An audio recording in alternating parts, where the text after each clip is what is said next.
척박한 유대 광야.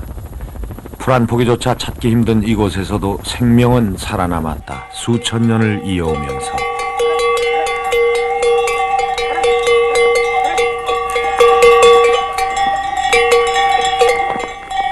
오랜 세월 광야에서 유목 생활을 해온 유대인들.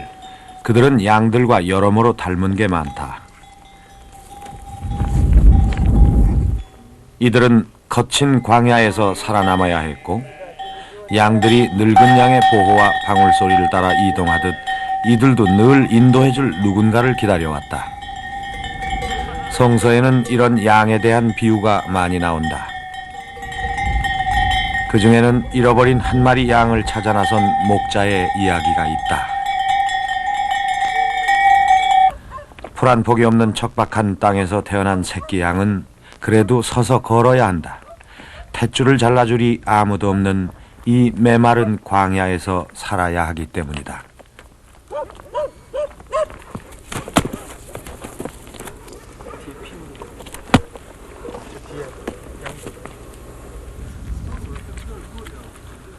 탐사팀은 한 목자의 일생을 찾아 광야를 지나 나자렛으로 향했다.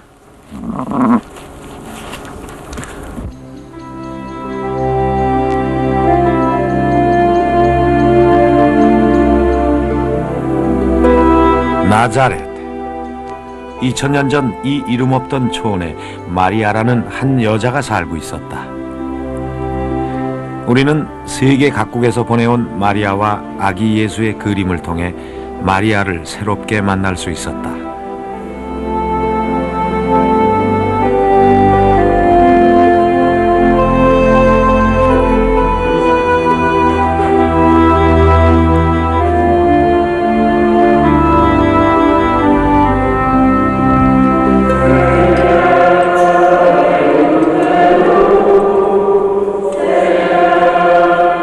마리아. 그녀는 가브리엘 천사로부터 계시를 받았다고 성서는 전한다. 두려워하지 말라 마리아. 너는 아기를 가져 아들을 낳을 터이니 이름을 예수라 하라.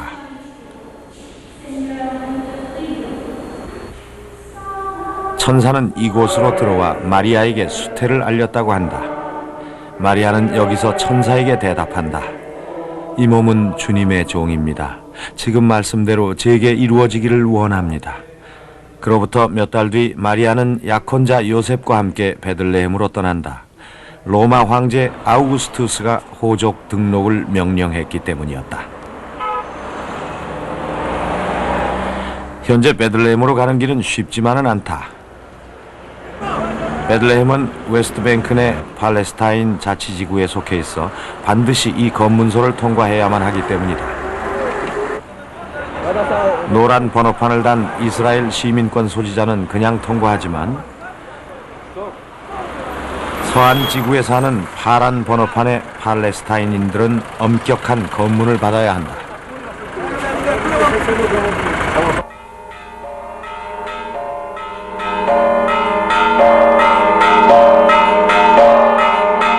탐사팀은 마리아와 요셉의 발길을 쫓아 베들레헴에 도착했다. 새벽, 청아한 종소리에 베들레헴은 밝은 기지개를 켠다. 새벽을 깨우는 이의 모습은 언제나 저런 것일까?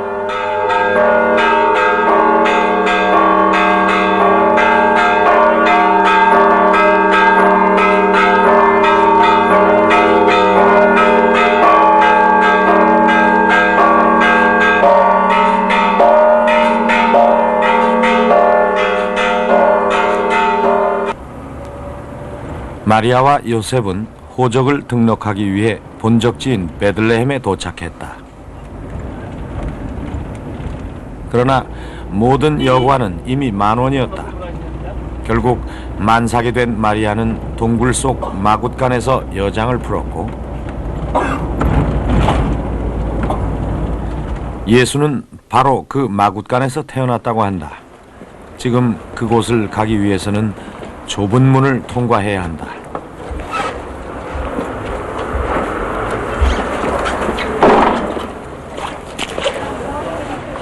누구든지 고개를 숙이고 들어가야 한다고 해서 겸손의 문이라고도 부른다. 17세기경 교회 측은 아랍 사람들이 말을 타고 들어가지 못하게 하기 위해서 문의 크기를 줄였다고 한다. 수많은 발길에 패인 대리석에서 오랜 세월을 두고 이어져 온 순례자들의 숨결을 느낄 수 있었다.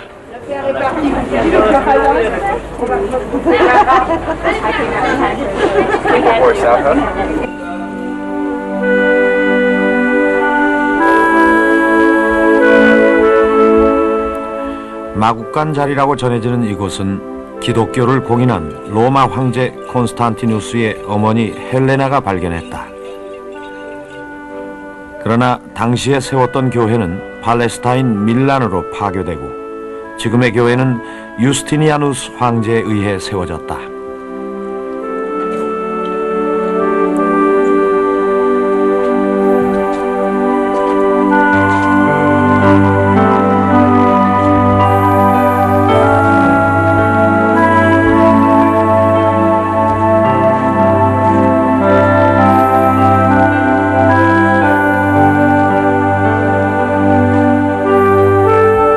이 예수 탄생 동굴 안에는 크리미아 전쟁의 원인이 된 별이 있다.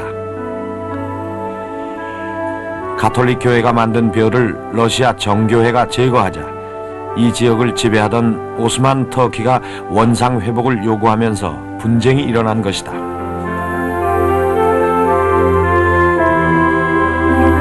이 별이 바로 분쟁의 씨앗이 된 베들레헴의 별이다. 이곳은 예수가 탄생한 자리라고 전해진다.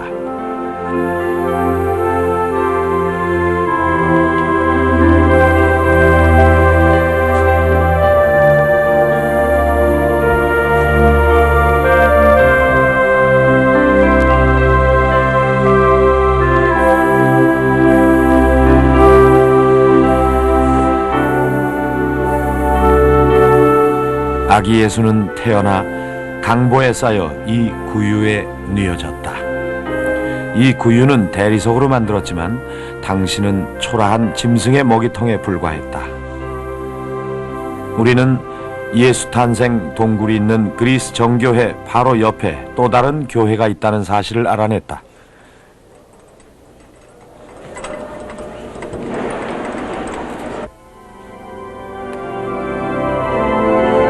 매년 크리스마스 이브에 이곳에서 열리는 자정미사는 전 세계로 위성 중계된다. 예수가 태어났을 때 별을 보고 온 동방의 박사들은 유대왕 헤롯에게 새로 태어난 왕이 어디에 있느냐고 묻는다. 긴장한 헤롯은 제사장에게 물어본 후 그곳이 베들레헴임을 알아낸다.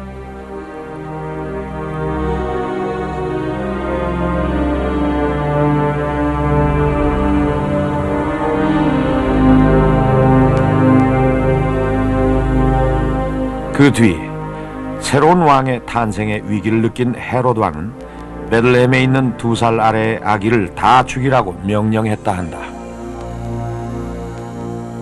이 굴은 그 당시 아기들의 무덤이라고 한다.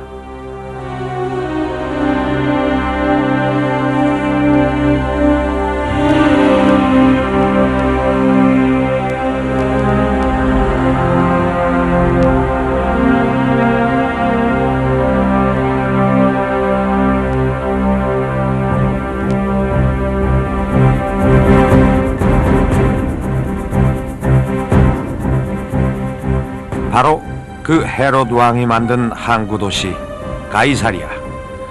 로마 황제 시저 아우구스투스는 헤롯에게 이 지역을 하사한다. 감격한 헤롯은 이곳을 큰 항구 도시로 만들고 그 이름을 가이사리아라고 지었다. 히브리어로 시저란 뜻이다.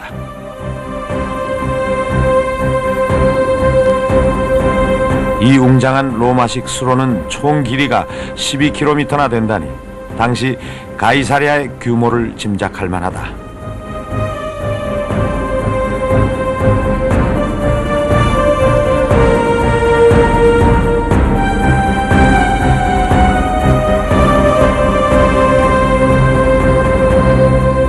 당시 로마 행정본부와 예수를 재판한 빌라도의 총독 관저도 이곳에 있었다.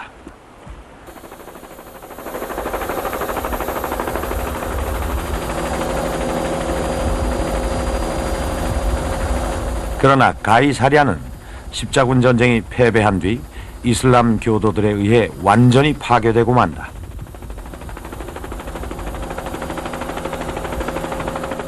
헤롯 궁전도 모두 파괴되어 기둥만이 외로이 물속에 잠겨 있다.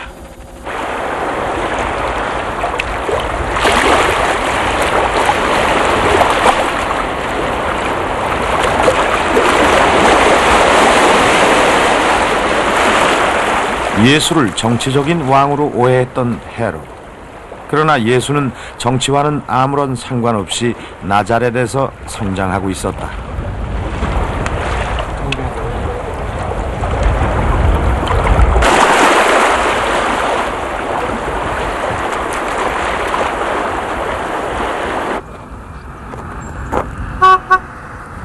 헤롯의 박해를 피해 이집트로 갔던 예수는 고향 나자렛을 떠나 요르단강으로 온다.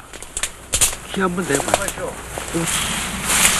요단강에 그냥 갈대숲이 요단강 강변에 물이 좋으니까 뭐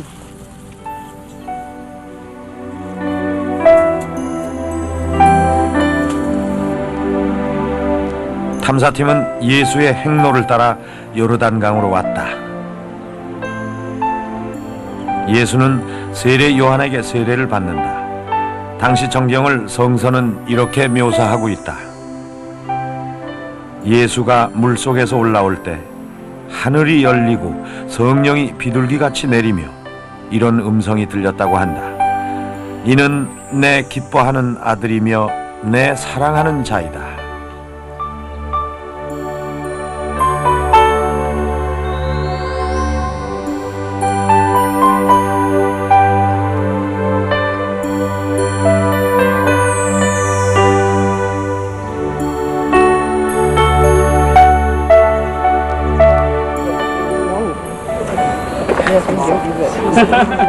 우리는 지금도 세례를 받기 위해 세계 각국에서 찾아온 순례자들을 만날 수 있었다.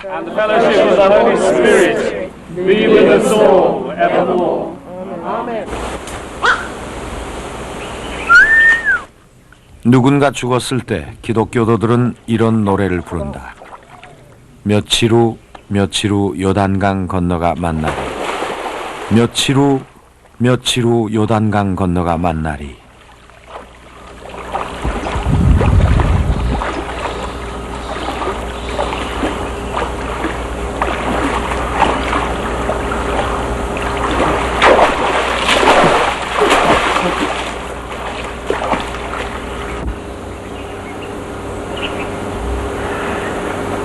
요단강 건너왔다. 요단강을 건넌다는 것은 무엇을 의미하는가? 물이 얼만큼 차요? 차 많이 차. 가운데 오면 더 차는 것 같아. 단순히 죽음으로 가는 건널목일 뿐인 것일까? 탐사팀은 그 의미를 찾아가 보았다.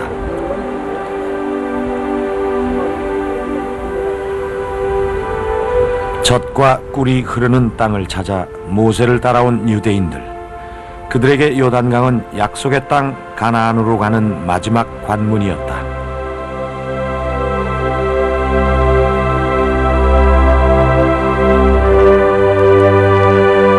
요단강을 건넌 유대민족이 처음으로 정복한 땅은 여리고였다. 여리고는 주변 사막 중에 유일한 오아시스처럼 푸르다. 바로 그 약속의 땅이었다. 어떻게 해서 여리고만 푸르게 되었을까? 탐사팀은 그 이유를 찾아 옛 여리고성 아래에 있다는 수원을 찾아갔다. 그러나 여리고의 젖줄인 수원은 놀랍게도 작은 샘에 불과했다. 엘리사의 샘이 그것이다. 기원전 8세기 중엽 여리고의 수질이 나빠 과일이 익기도 전에 떨어지자 선지자 엘리사가 이 샘에 소금을 뿌리고 기도한 뒤 땅이 비옥하게 되었다고 성서는 전한다. 지금 이 샘은 유엔에서 관리하고 있다.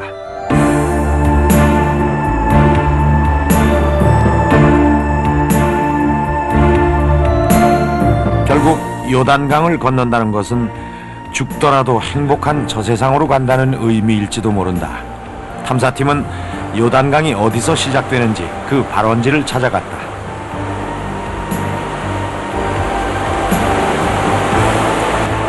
단, 요단강의 여러 발원지 가운데 하나다.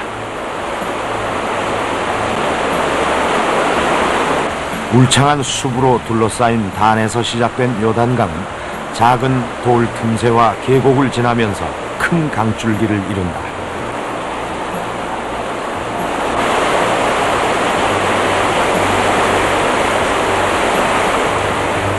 이건 좀 넓은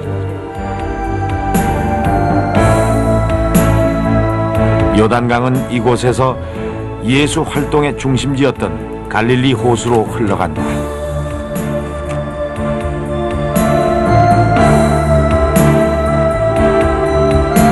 갈릴리 바다를 두루 돌아 흐르던 요단강은 다시 사해로 들어간다. 탐사팀은 구약 성서의 소돔과 고모라의 이야기를 담고 있는 사해 앞에 소돔산으로 갔다.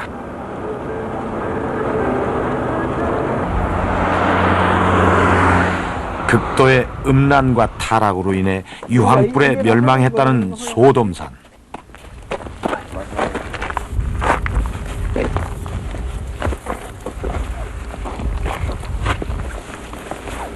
짜요? 네, 소금. 짜요? 오케이, 저 앞에 한번 가봅시다. 산 전체가 소금이다. 소돔성이 멸망할 때 아브라함의 조카 롯과 그의 가족들만이 천사의 도움으로 피신한다. 그러나 롯의 아내는 성에 미련이 남아 도망치다가 뒤를 돌아본다. 그 순간 그녀는 그대로 소금 기둥이 되고 말았다고 한다.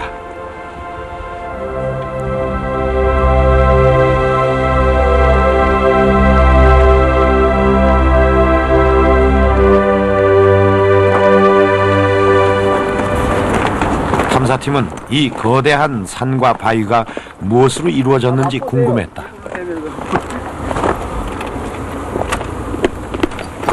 소금이네. 전체가 소금인가? 그럼 소금. 놀랍게도 이 지역 전체는 모두 소금이었다.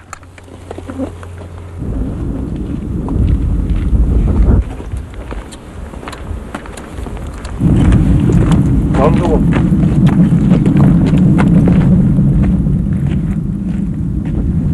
소금. 얼음 가장. 집에 하나 가져가요. 소금 위에 흙먼지가 뿌옇게 앉아있는 것이었다.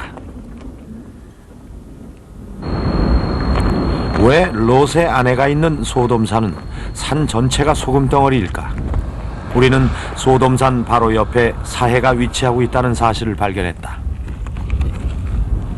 소금 결정체가 수정처럼 반짝이는 사해에 들어가면 몸이 저절로 물에 뜬다. 탐사팀은 직접 실험해봤다.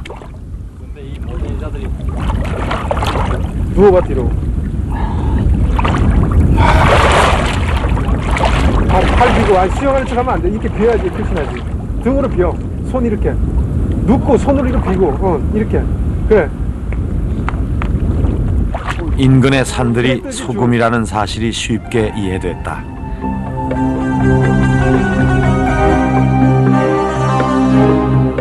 제자들에게 세상의 빛과 소금이 되라고 가르쳤던 예수는 요르단강에서 세례를 받은 후 예리고에 있는 산으로 간다.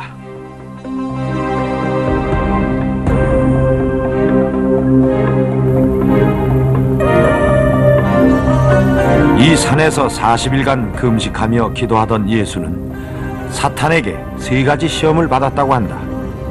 이 돌이 떡이 되게 하라. 여기서 뛰어내리라. 내게 절하라. 그러면 천하를 다 주겠다. 그러나 예수는 이를 단호히 거부한다.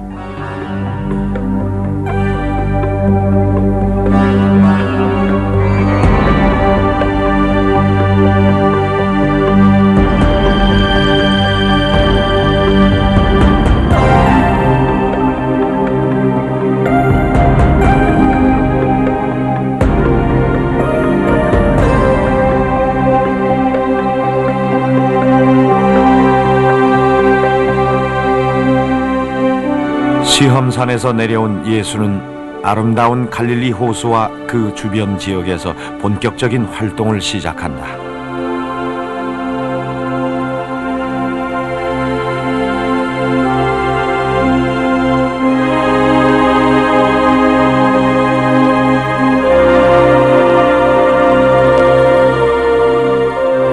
우리는 예수의 발길을 따라 먼저 갈릴리 호수 북서쪽에 있는 가파르나움으로 갔다.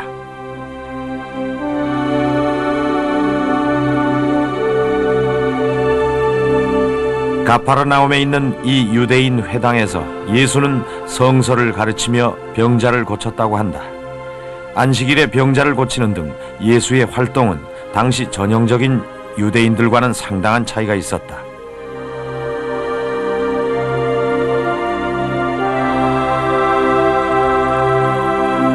그래서 유대인들은 예수를 배척하기 시작했다.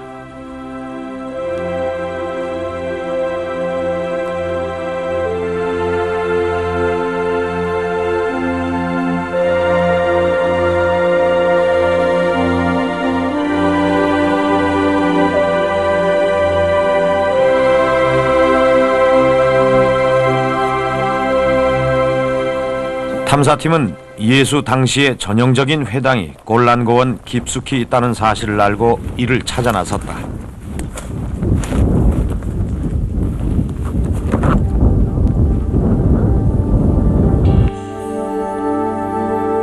저 독수리처럼 하늘 높이 비상하고 싶어서일까?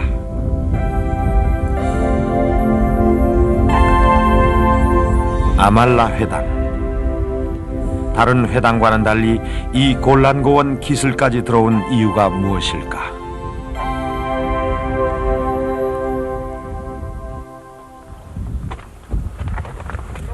로마의 박해를 피해 신앙을 지키기 위해 유대인들은 이 산속 깊이 왔을 것이다. 아마도 이 회당 안에서 그들은 율법을 공부하며 기도에 전념했을 것이다.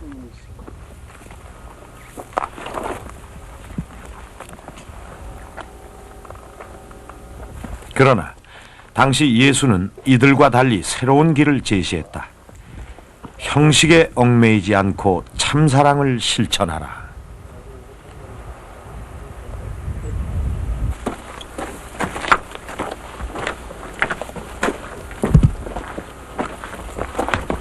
남자는 어떻게 정결의 시대요?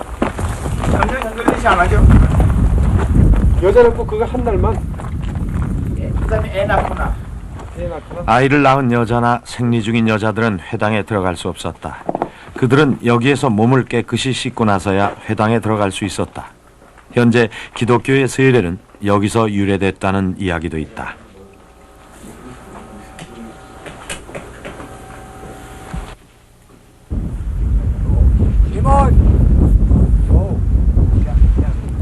유대인들의 율법주의를 비판했던 예수는 유대인의 반발이 심해지자 더 이상 회당에서 활동할 수가 없었다.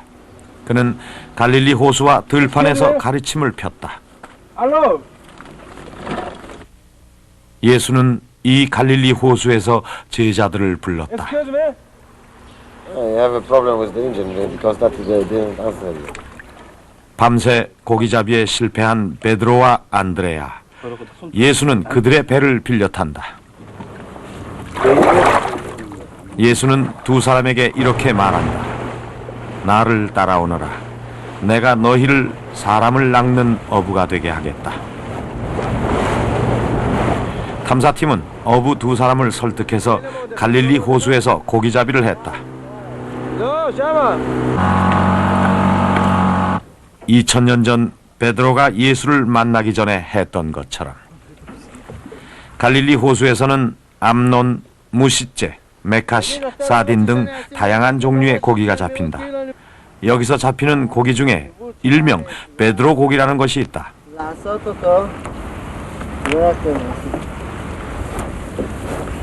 옛날 베드로가 성경에 나오는 베드로가 어부였다는 거 알고 있습니까? 자기들은 전혀 모른답니다. فنحن كنا جدولين 크리스찬인가요? ولا يطلع غبشانين 아템 데 예우dim 노쭈림. يهودين 자기들은 전부 다 그 쭈라고 합니다. 이 어부들은 베드로가 누구인지 관심조차 없었다. 그러나 그들은 열심히 베드로 고기를 잡았고 팔았다.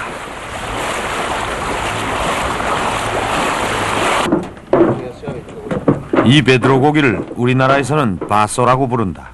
누가 들여왔는지 모르지만 바쏘는 우리나라의 토종 물고기를 잡아먹어 생태계를 파괴시키고 있다. 갈릴리 호수 주변의 식당에서는 모두 베드로 물고기를 판다. 성 베드로 물고기. 기름에 튀겨서 감자튀김과 샐러드, 레몬을 곁들여낸다. 가격은 우리 돈으로 8,000원 정도이다.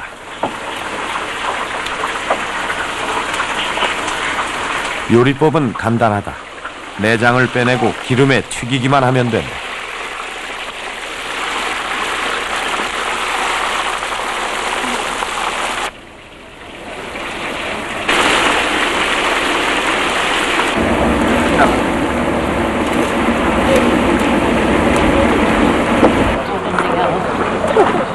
베드로 물고기는 얼마나 맛이 있을까? 탐사팀은 관광객들로 붐비는 식당에 들어갔다. Korean television. And making documentary on Israel. How's it taste like? Very nice. St. Peter's fish. Is that Very nice. very nice? Yeah. You know why that fish called St. Peter's fish? No, I don't. You don't know? You know? I don't know. I have a guess. Because What about the Bible? was a fisherman. Yeah. No, Peter. I said he was a fisherman, wasn't he? Yeah. Peter in the Bible. Yeah. 우리는 갈릴리 호수를 뒤로 하고 산상수훈으로 알려진 팔복산으로 향했다. 예수는 이곳에서 5천여 명의 사람들에게 자신의 사상을 설파한다.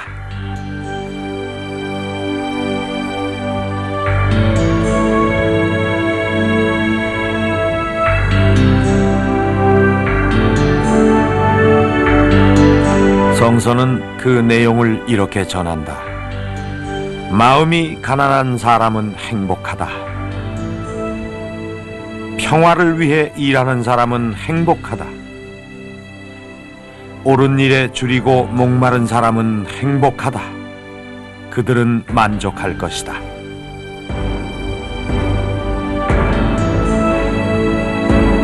예수는 형식에 얽매인 유대인은 신랄하게 비판했지만 갈릴리 근방의 가난한 사람들은 따뜻하게 위로하며 가르쳤다고 한다.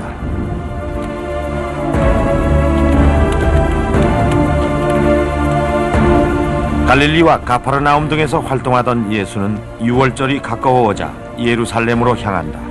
탐사팀은 예수의 자취를 따라 예루살렘에 도착했다.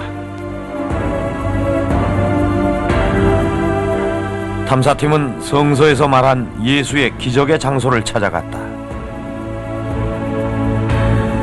나사로의 무덤. 나사로는 죽은 지 사흘 만에 예수에 의해 살아났다고 한다.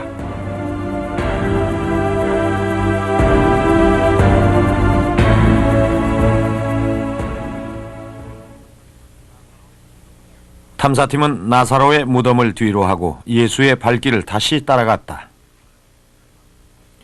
예루살렘에 가까이 왔을 때 예수는 제자들이 끌고 온 나귀를 타고 예루살렘에 들어간다.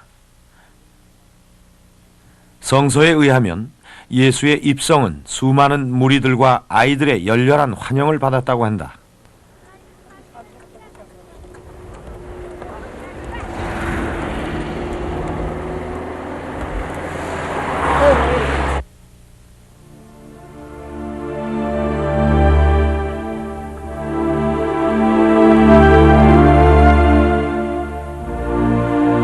그러나 예수는 예루살렘 입성 후 자신이 가야 할 길을 알고 있었다. 왜 예수는 굳이 그 길을 가야만 했을까?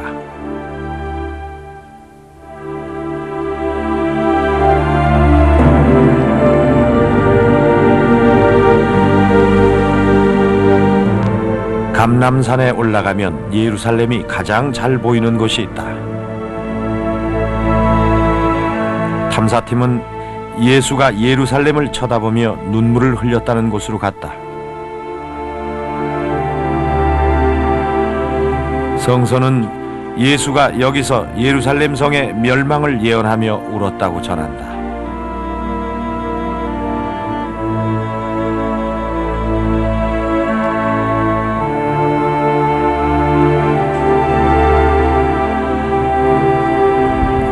탐사팀은 감람산을 내려와 예수가 제자들과 최후의 만찬을 가진 곳으로 갔다.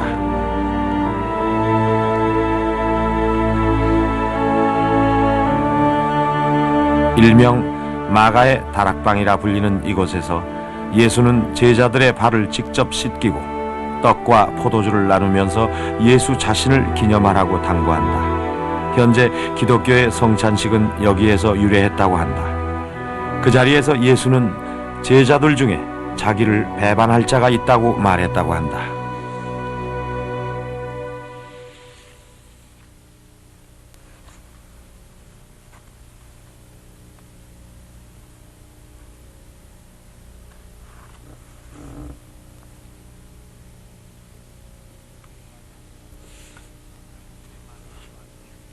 최후의 만찬을 마친 예수가 제자들과 함께 겟세마네 동산에 올라간다. 우리는 교회 안마당에서 신비스런 감람나무 한 그루를 발견했다. 감람나무란 올리브 나무를 말한다. 2000년이나 된 이 나무는 죽은 줄기에서 새로운 가지가 뻗어나오고 있었다. 어쩌면 이 나무는 2000년 전 예수의 행적과 그날 밤의 기도를 알고 있는지도 모른다.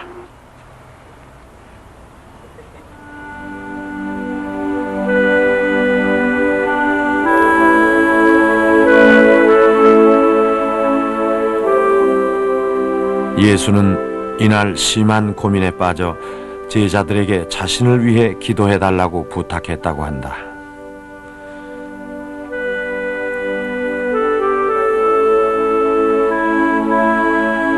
예수는 제자들을 뒤에 두고 혼자 가서 땅에 엎드려 기도했다.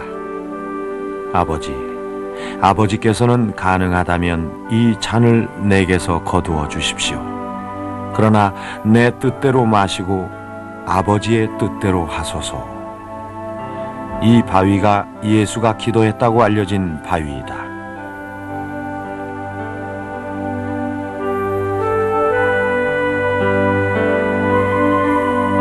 예수의 기도가 끝나자 예수의 제자 가롯 유다가 군인들과 함께 나타났다. 예수는 홀로 끌려간다. 제자들은 예수가 잡히자 다 흩어져 버렸다.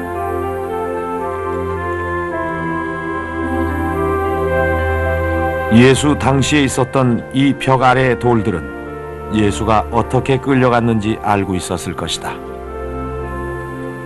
지금 이 자리는 당시 빌라도의 법정이었다. 예수는 이곳에서 재판을 받는다.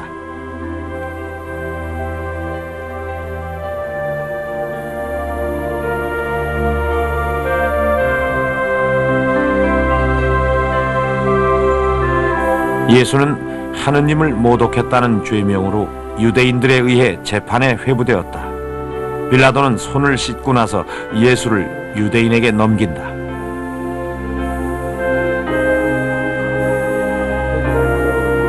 Here is the exact place they sentenced Christ to carry the cross and to wear the crown of thorns. Here, in this place. After this place,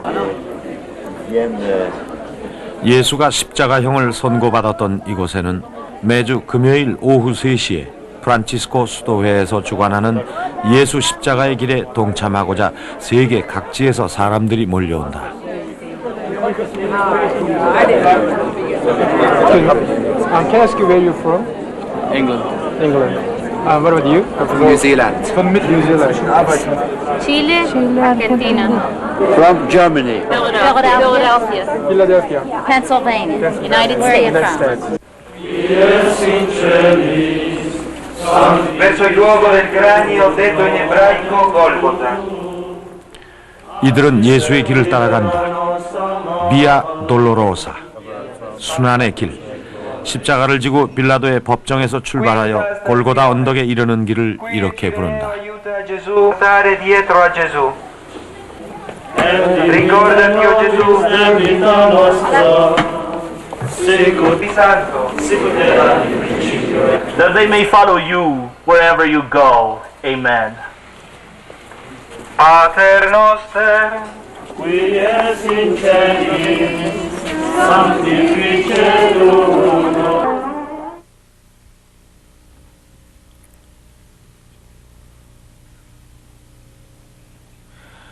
예수는 십자가를 지고 골고다 언덕에 오른다. 골고다. 해골산이라는 뜻의 이 언덕은 로마 황제 콘스탄티누스의 어머니 헬레나가 발견했다.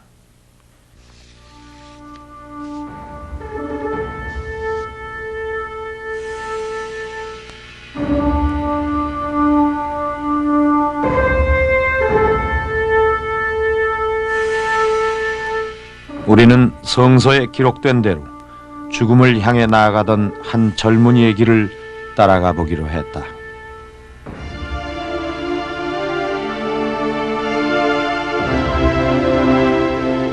이곳에서 로마의 군인들은 그의 손과 발에 굵은 못을 박았다. 그리고 창으로는 옆구리를 찔렀다.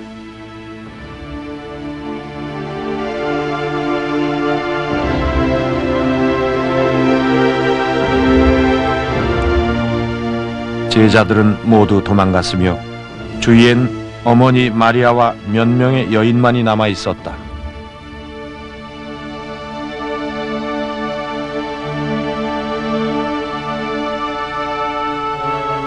이윽고 예수를 매단 십자가가 세워졌고 사람들의 조롱과 야유가 날아들었다.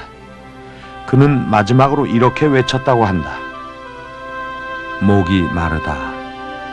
목이 마르다. 마침내 그는 고개를 떨구었다. 숨을 거둔 예수는 어머니 마리아가 지켜보는 가운데 십자가에서 내려진다.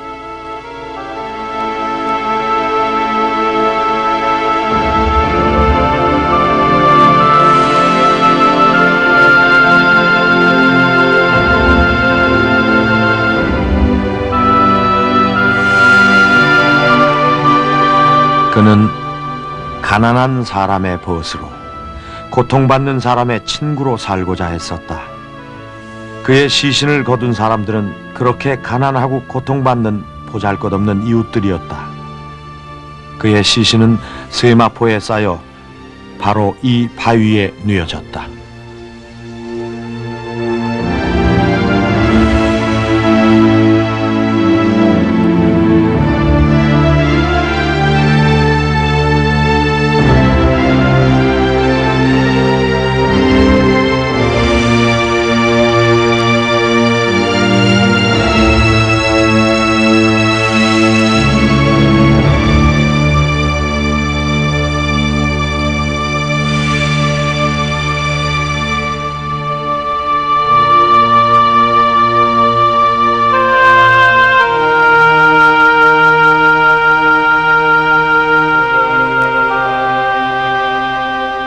그들 중에 아리마대 지방에 사는 요셉이라는 사람이 빌라도 총독에게 예수의 시신을 인도해달라고 간청했다.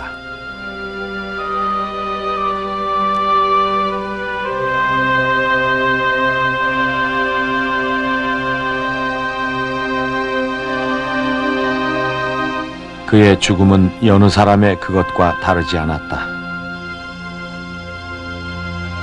오히려 더욱 깊은 외로움과 고통 속에 죽었으며 이곳에 묻혔다. 로마의 군인들이 그의 무덤을 지켰다. 사람들은 그게 마지막이라고 생각했다. 모든 게 끝난 줄 알았던 것이다.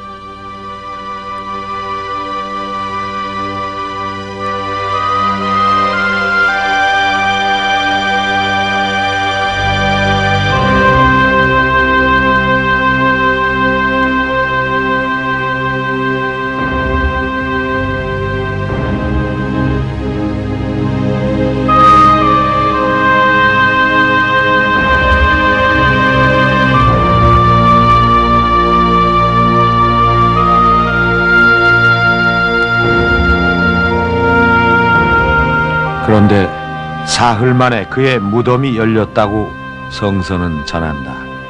제자들에게 말했던 그 일이 이루어진 것이다.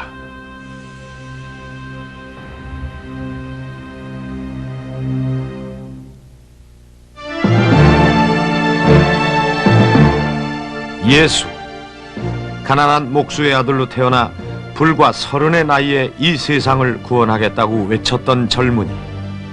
그런지 3년 만에 처참한 최후를 맞아야 했던 외로운 젊은이. 그의 부활을 두고 사람들은 여전히 많은 논란을 벌인다. 하지만 분명한 것은 한 젊은이의 삶과 죽음이 이토록 많은 사람의 입에 오르내린 적은 일찍이 없었다는 사실이다.